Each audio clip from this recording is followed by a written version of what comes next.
తోపు వచ్చింది.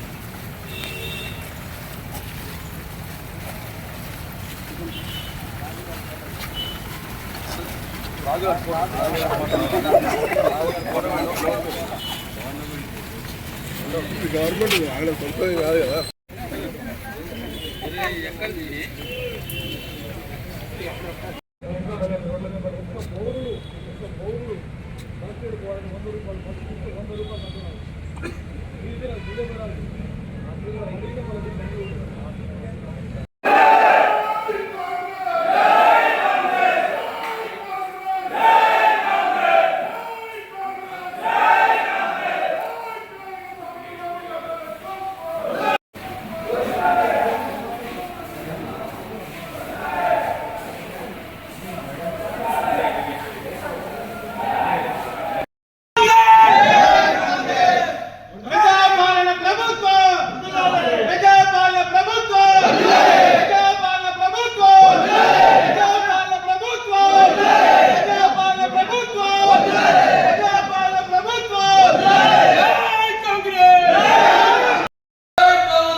తెలంగాణ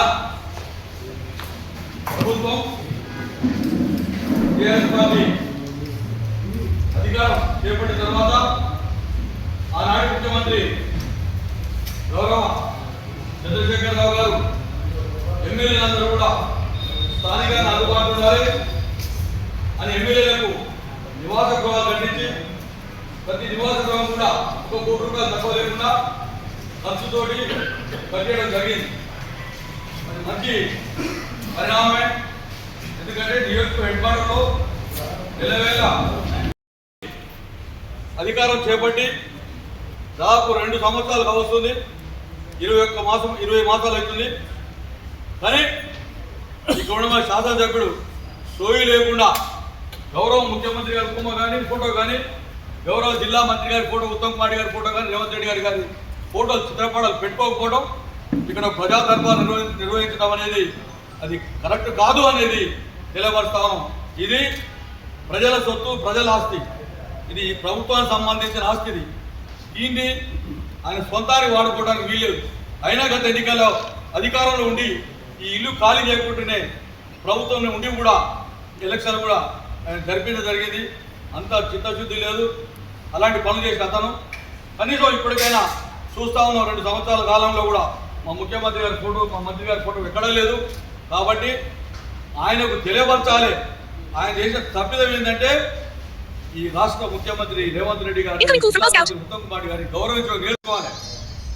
చదువుకున్నవాడు సంస్కారం ఉందనుకున్నాం, కానీ 20 మాసాలుగా చూస్తా ఉన్నాం. ఈయన ఆ సంస్కారం కుసంస్కారిగా ఉన్నాడు తప్ప సంస్కారవంతుడుగా లేడు. కాబట్టి నేను ఫోటోలు ఆయన పెట్టలేదు. కాబట్టి కాంగ్రెస్ పార్టీ తరఫున దామోడి గారి నాయకత్వంలో, దామోడి గారి ఆజ్ఞ మేరకు ఈరోజు ఈ చిత్రపటాలు ఇక్కడ పెట్టడం జరిగింది. ఇప్పటికైనా కనువిప్పు కావాలి. ఏదైతే ఈ 20 మాసాల్లో ఈ సూర్యాపేట నియోజకవర్గంలో జగదీశ్వర్ రెడ్డి గారు ఎమ్మెల్యేగా ఆయన సీఎం రిలీఫ్ ఫండ్ ఎన్ని లెటర్లు ఇచ్చినా కూడా, ఎన్ని సీఎం రిలీఫ్ ఫండ్లు ఇచ్చినా కూడా, అన్ని చెక్కులు కూడా గౌరవ ముఖ్యమంత్రి గారు ప్రతిపక్ష ఎమ్మెల్యే అయినా కూడా ఎవరికి ఎంత రాస్తాడో అందరికీ కూడా ఆయన కూడా ఎక్కడ కించపరచకుండా ఆ విధంగా ఆయనకు చెక్కులు ఇవ్వడం జరిగింది.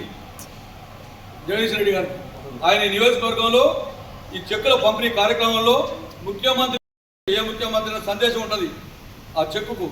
ఎవరైతే ఆపదలో ఉన్న వారికి ఈ చెక్కులు ఇస్తారో ఆర్థిక సాయం, ఆ సాయం గురించి ముఖ్యమంత్రి 2 మాటలు చెప్తాడు. ఆ మాటలను చెక్కులు కాగితాలను చింపేసి ఆ చెక్కుల వరకు వేసి ఈయన జబ్బలు దాచుకుంటూ నేను తెచ్చిస్తున్నా ఇటుకని. ఆయన కంటే ఎక్కువ మనం పార్టీలో ఆయన కంటే ఎక్కువ ఇస్తా ఉన్నాం. ఇది ఒకసారి ఆయనకు కనువిప్పు కలగాలి. ఇలాంటి కార్యక్రమాలు ఈ తెలంగాణ రాష్ట్రంలో ఇంకెవరైనా ఎమ్మెల్యే ఉంటే కాంగ్రెస్ పార్టీ కార్యకర్తల వీళ్ళను ఖచ్చితంగా మనం నిలబెట్టాల్సిన అవసరం ఉంది.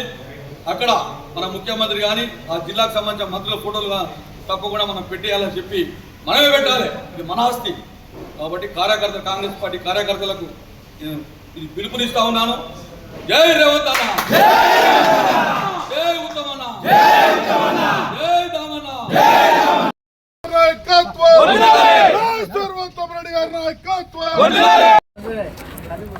ఏదైతే సూర్యాపేట నియోజకవర్గంలో ఎమ్మెల్యే క్యాంప్ కార్యాలయం అనేది అది గవర్నమెంట్ సొత్తు. అది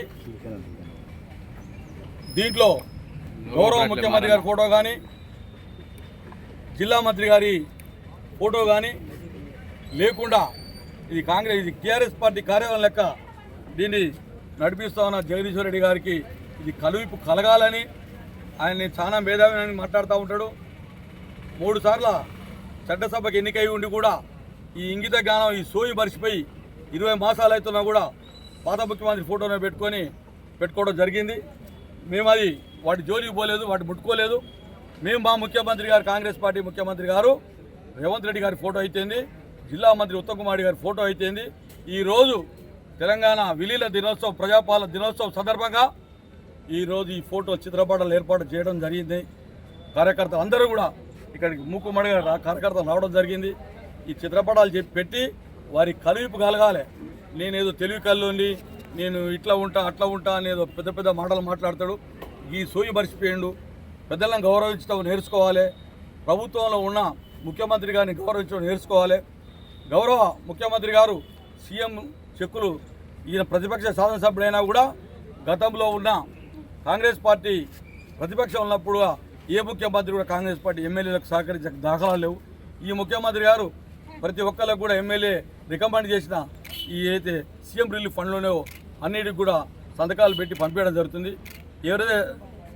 ఎవరైతే చెక్కు అందిన వాళ్ళు ఉంటారుగా లబ్ధిదారులు, వాళ్లకు ముఖ్యమంత్రి గారు సందేశం ఉంటుంది. కింద ఒక పేపర్ ఉంటుంది. ఆ పేపర్ కట్ చేసి ఈయనేదో ఇంట్లోకి వెళ్ళి ఇస్తాడు, ఈయన చెక్కులు పంచుతున్నట్టుగా, లేకపోతే కేసీఆర్ ఇంటికి ఫామ్ హౌస్ కూడా తెచ్చి పంచుతున్నట్టుగా ఇక్కడ ఆయన ప్రవర్తించడం మంచిగా లేదు. అదేవిధంగా గౌరవ శాసనసభ్యుడు ఇది మర్చిపోయి ఇలాంటి కార్యక్రమాలు ఇప్పటికైనా ఈరోజు కరెక్ట్ సమయం సందర్భం అనిపించి మేము మా కార్యకర్తలతో పొద్దుగాల మాట్లాడుకొని ఈ కార్యక్రమం చేయడం జరిగిందని కూడా మరొకసారి తెలియపరుస్తూ, గౌరవ శాసనసభ్యునికి కనువిప్పు కలగాలే, కలుగుతుంది. కలగకపోతే మాత్రం ఆయన చెప్తాడు ప్రజా ఉద్యమం చేస్తాను. నిన్న మనం చెప్తున్నా ఎక్కడ ఒక చీటర్ విషయంలో మాట్లాడి ప్రజా ఉద్యమం హైగా చేసేది ఇటువంటి వాడే ప్రజా ఉద్యమం చేయాలి. ఇటువంటి వాడే ప్రజా ఉద్యమం చేస్తాం తప్పకుండా. అది ఏమైనా జరిగితే ఆయన మళ్ళీ దాన్ని ముట్టుకుంటే ఖచ్చితంగా దీని మీద మేము ఎట్లా చేయాలని అట్లా దీన్ని చేస్తాం. ఈసారి ఇక పెద్ద ఎత్తున చేస్తామని కూడా తెలియపరుస్తూ ముగిస్తాం. తోటి ఈరోజు మా పార్టీ కార్యకర్తలు అయితే అందరం అయితే ఈరోజు ఈ సందర్భంగా ఈ తెలంగాణ విలీన దినోత్సవం సందర్భంగా ఈ కార్యక్రమం తీసుకోవడం జరిగింది. దాంట్లో భాగంగానే ఇప్పుడు ఇక్కడికి వచ్చి మా ముఖ్యమంత్రి గారిది, మా మంత్రి గారిది ఫోటోలు వాళ్ళు పెట్టకుండా మేము పెట్టినాం. పాత సీఎం గారు కూడా తీయదలుచుకోలేదు. ఆయనకు అభిమానం ఉంది, పెట్టుకుండు. ఆయన గౌరవిస్తాం కాబట్టి దానికి పోలేదు. మేము మా ముఖ్యమంత్రి ఫోటో కానీ మా మంత్రి గారి ఫోటోలు కానీ ఎప్పుడైనా తీసే ప్రయత్నం చేస్తే మళ్ళీ కూడా ఖబర్దార్, ఇల్లు ముట్టడిస్తాం. నీకు చాలా కార్యక్రమాలు సూర్యాపేటలో బాకీ ఉన్నావు. నువ్వు చెప్పిన మాటలు పెద్ద పెద్ద మాటలే, నువ్వు చేసింది కూడా